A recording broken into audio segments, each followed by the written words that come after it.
Good morning, Louise. Good morning. May I call you Louise? Yes. Thank you.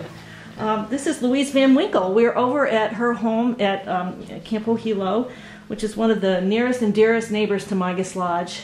And I thought it would be nice to talk to Louise about camp and about the camp's relationship to Migis Lodge. They've been neighbors for so long, and Migis is really kind of the little sister or little brother to Camp Wohelo, almost in a way. So we have a relationship that goes back almost a century. So we will talk about that a little later. Today it is pouring, driving rain, although it's letting up at the moment. And I was thinking on the way over here, what would the girls do on a day like this in the summer if it was pouring, driving, thunder and lightning rain?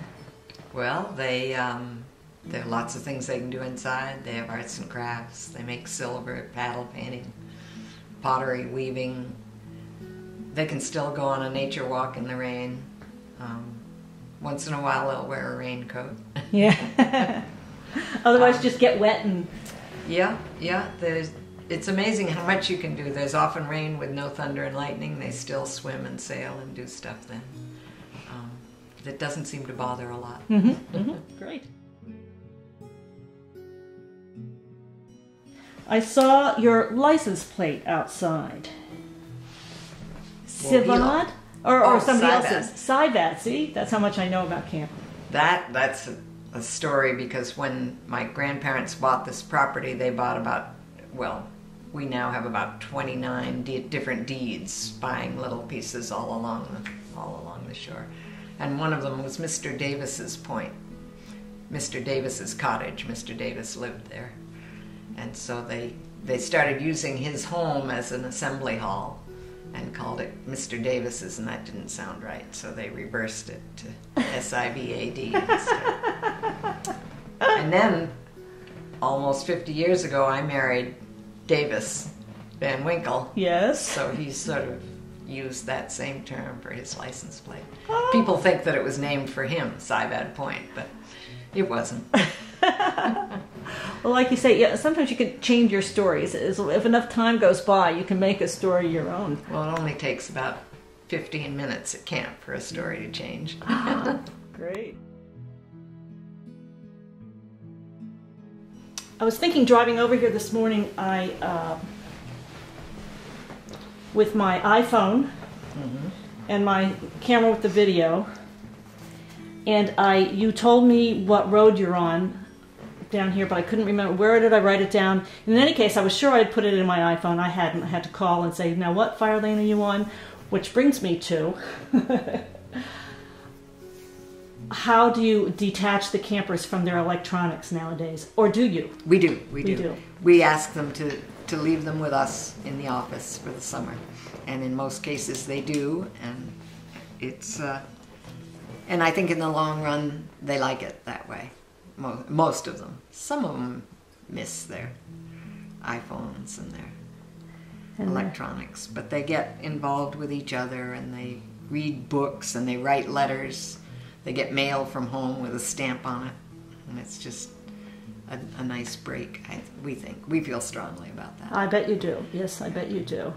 I feel like somebody should detach me from them more firmly than they have. Once in a while, it's nice. And I guess, judging from some of the articles we're reading now, there are even resorts that are now going wireless or whatever, and people come because they can't have internet or whatever. So. Yeah, I think it's the opposite of wireless. It's internetless. I read one. Yeah, that's just when we're finally trying to get completely full, up to speed, all the time wireless, the trend goes the other way. It may be. Not for everybody, though. No, but I think we all need a break from it. So, Jed Porta called me into his office the other day and said, "Look, Mary, look." He was using the telephone book. Right. We still have a book fair in the summer for the girls, so they can buy a book or two, and hopefully that'll continue. Yeah, hope so.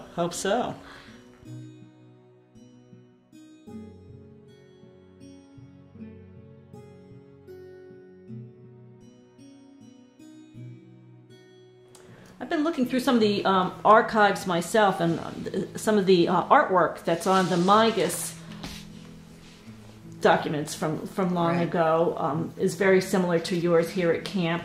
Do you know who did the original artwork? They were done by my grandmother's secretary, whose name was Clara Hallard, now Clara Hallard Fawcett, after she got married. And they're so, they're such fun. They're just fabulous. So many little graphic things that we use them all over the. I wonder if she went to art school.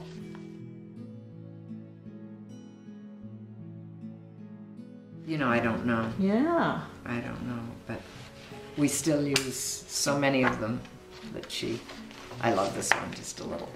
Yes. And the little... It's a primitive woman. A lot of the things they did were, at that time, were using Indian symbolism, and this is an Indian sort of primitive woman. Whereas the primitive man, which they used, has the triangular head on the... Oh. These are stylized. Yes, but, sure. But that's a man. Interesting.